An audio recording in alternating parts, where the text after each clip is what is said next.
It is. Hi, I'm Laura Black, And I'm Barb Wallingford. and we're ambassadors with the women-only travel group called Women of the Midwest. As ambassadors, we have a little different role than you're going to find in most places.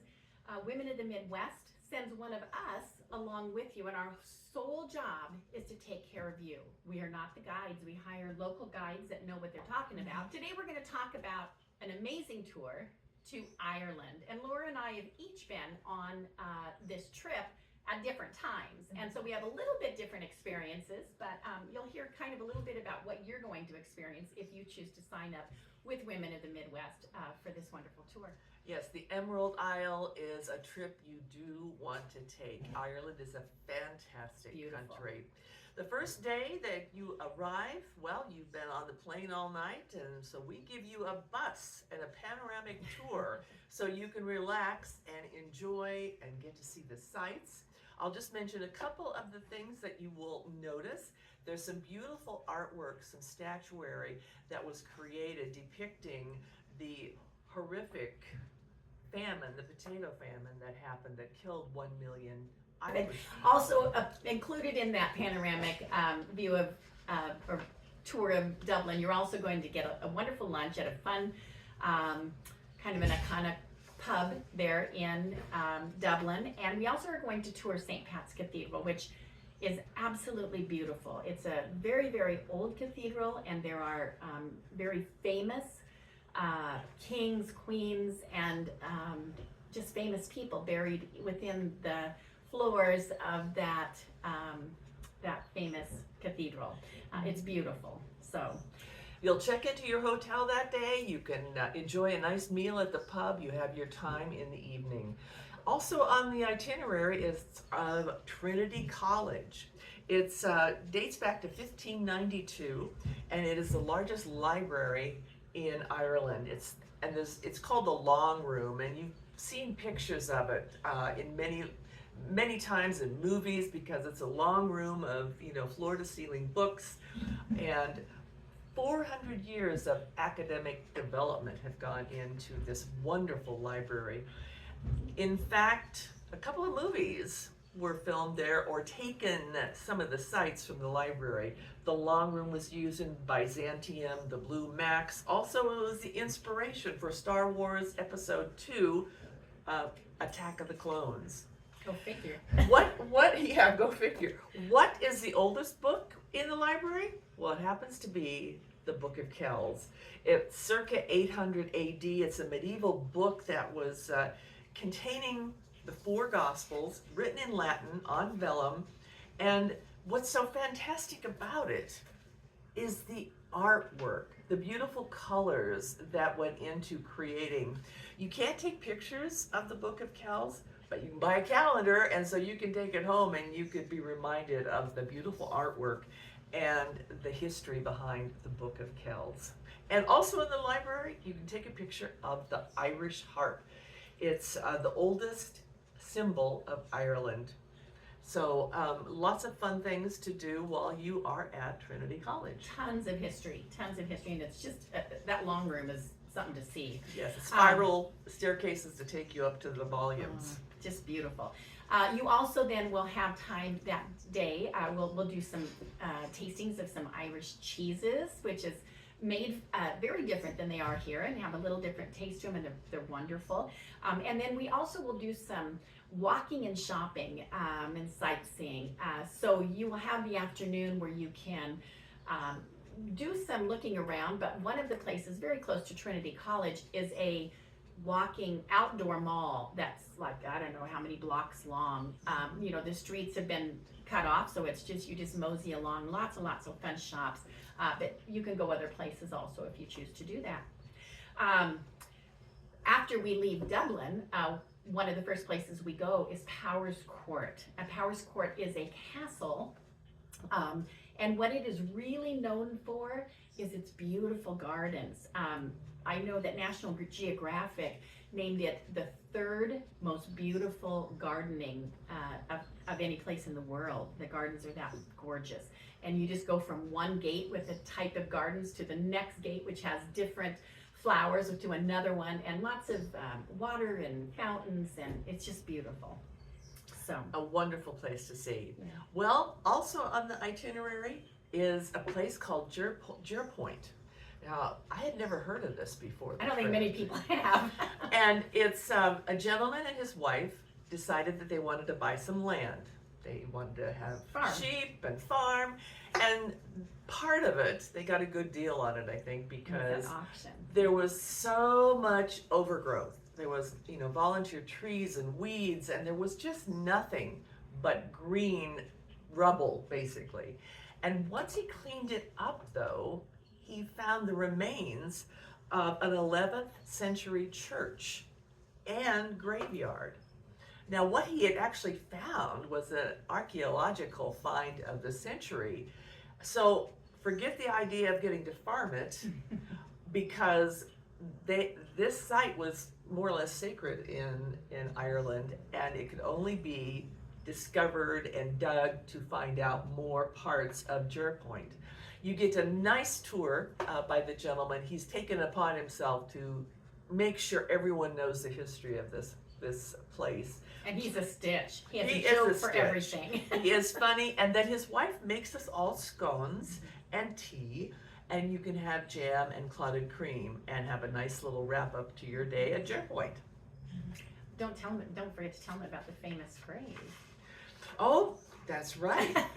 Well, it says, and he says that I don't know if it's been proven 100%. but that the grave of Saint Nicholas of Myra is located there. And what do you call that? It's the relief on the Yeah. stone on top. It's not a statue, but that supposedly was Saint Nicholas, because he wandered around in many locations. So keep that in mind. A little bit of trivia, a little bit of history. Yeah, and back in the day, I will say, the traditional place of burial for Saint Nicholas is in Turkey, where he was born. But there were so many grave robbers of, stealing saints and people that were important in religious or power, that the story is that they relocated him to this little place nowhere in the middle of nowhere of Ireland, and hid him there so that he wouldn't be stolen again. Well, I don't know if it's true or not, but it's a fun visit, and you'll love everything about it. It's just a lot of fun. If you like history, if you like archaeology, that is a place for you. Then we move on to Cork, and in Cork, one of the things that you'll get to see is a traditional English market, which is very different than what you see here. When we go to the market, we go to the grocery store and go to the meat counter and buy what we want. In these English markets, there's just huge booths filled with nothing but fish and nothing but beef and Chicken poultry and whatever. Yeah. Chocolates, pastries, great Vegetables. pastries. So they're going to kind of show you what that's like. Apparently, this one is one of the largest in all of Europe, and it's and especially in Ireland, the largest there. But it's kind of fun to mosey through, and then you get to kind of check out the downtown area that's around it. Yes, another fun time on your itinerary, going with the Women of the Midwest trip. Another wonderful place on the itinerary of your trip to Ireland with Women of the Midwest are the Cliffs of Moher. You can do all sorts of hiking and follow any path that you want to all across those iconic cliffs that are 300 million years old, and a fantastic place to see the dolphins and the sharks in the water below and get all the exercise you want, because you can walk and hike on your free time and go up into the tower if you want to, in this wonderful location. Also along this area, it happens to be at the UNESCO Global Geopark. That's what this is part of. And the Connemara marble, which is the Irish marble. It's green, and it happens to be you can make jewelry with it, which I had to, of course, buy. Also, some of the pillars at Trinity College, you will also see this wonderful green marble, the Connemara marble. She has a little worry stone. Yep. Yeah. And I'm really worried now. So. And I call it an adult fidget. It works the same way. Also, when you're in that Connemara area of Ireland, one of the things you'll get to do is go to this farm. and it's a sheep farm is what it is. And they raise sheep, and they have sheep dogs, and they'll give you a demonstration on how they train the dogs to do all the work for them through a whistle. And the way that they whistle is unique to each individual dog. And not only that, it tells each dog specifically what they want: to stop, to come back, to go quickly, to round them up, to sneak up on them, to whatever. And it's a fascinating little demonstration of how it all works.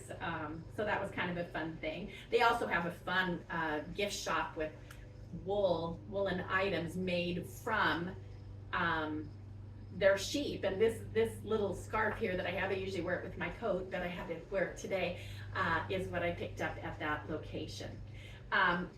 Along the way also is the next day we go to a place called Kylemore Abbey, which is beautiful. It was only built in the 1800s by a very wealthy textile. He was a doctor, but he also was in the textile industry, which gave him all of his wealth. And he built this beautiful castle. It was over, 40,000 square feet. It has 70 rooms, including 33 bedrooms. It has a ballroom. It has, a gun room, a smoking room. It has studies. It has all the living quarters for all the staff. It has 33 bedrooms. And all those other rooms, 4 bathrooms. Go figure. I don't know how they did it. It even has a school in there for young girls, because his wife was really into the need to educate young poor children, especially girls, in Ireland. When she died, they built this beautiful Gothic church in her memory, which you have to go visit. And now it is actually owned by the Benedictine nuns, and that's why it's called the Abbey.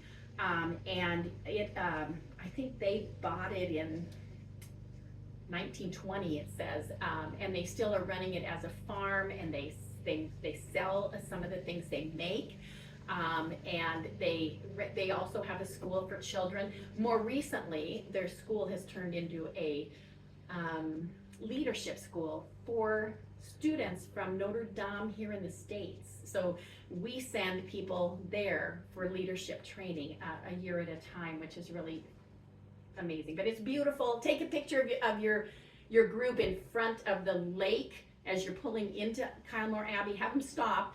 Stand in front of this lake, because you've got the castle with the beautiful image on the water in front of it. So beautiful location, and it's really out in the middle of nowhere. You get to travel on this 1-lane road along the lake, and the sheep are just grazing and will just lay down in the middle of the road. So you're getting a real look at Irish culture on these trips.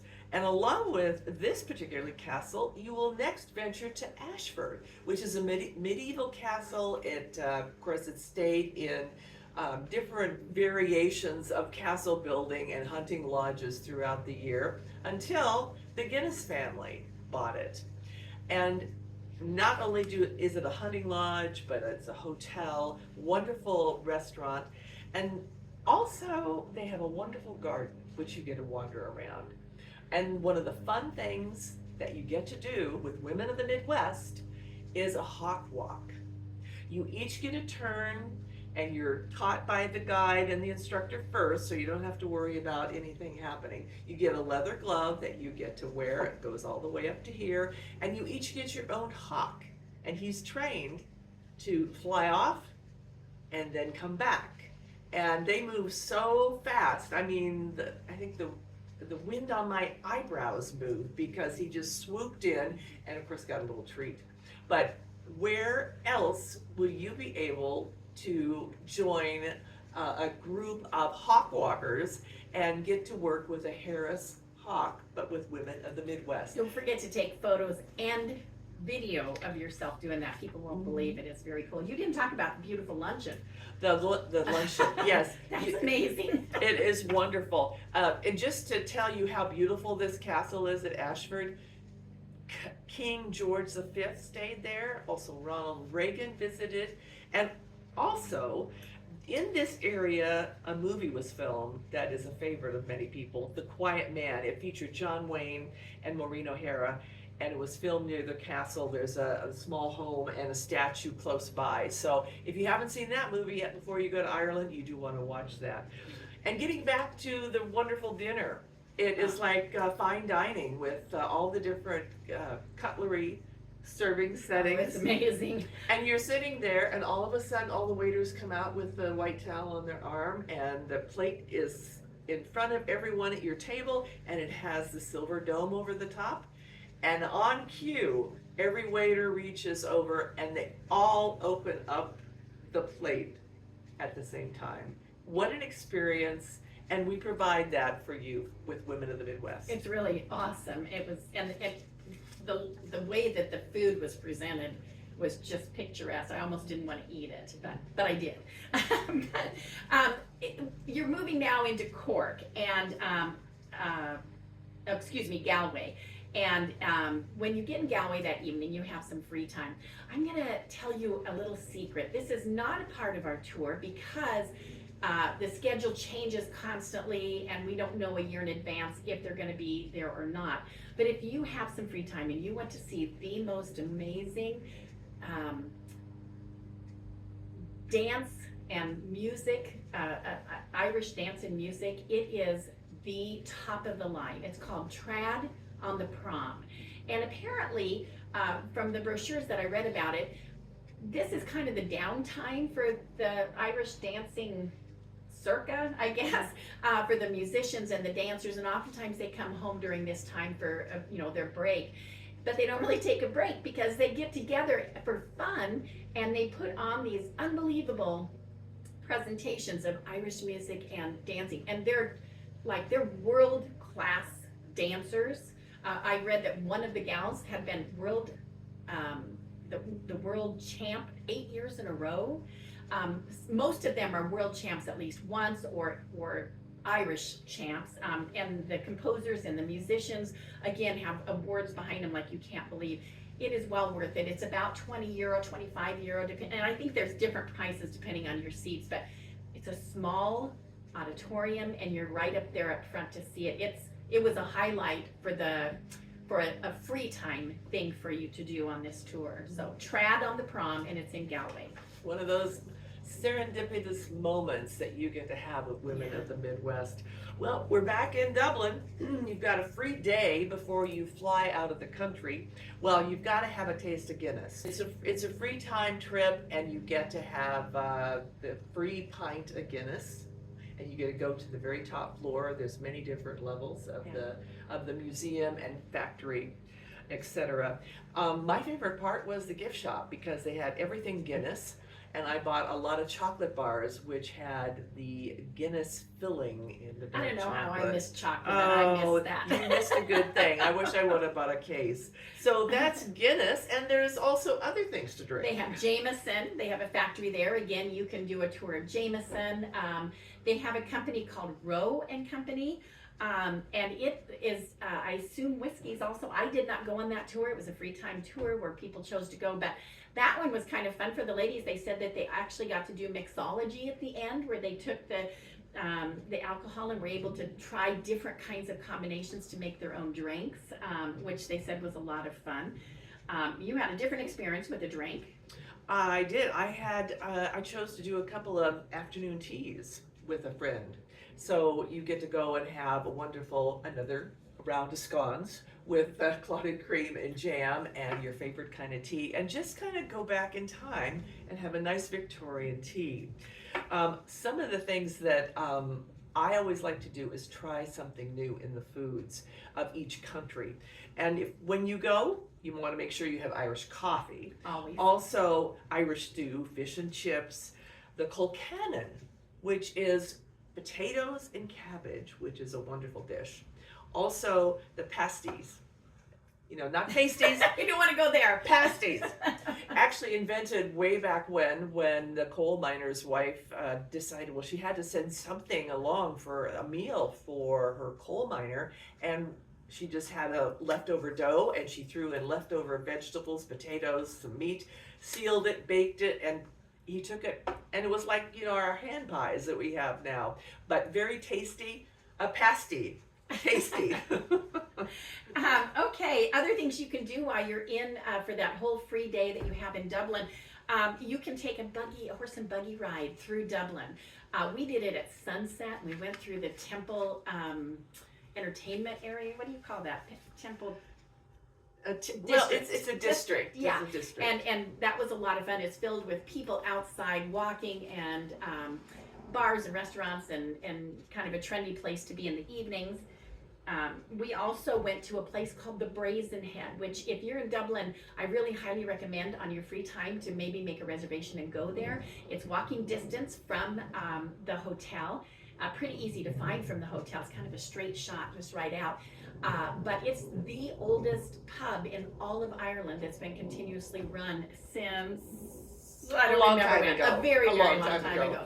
1100s, I think. It was the 1100s when it was built, 1120 something, and some of it had been in a fire and burned down. They built it back up, but it's a fun place to go and have dinner.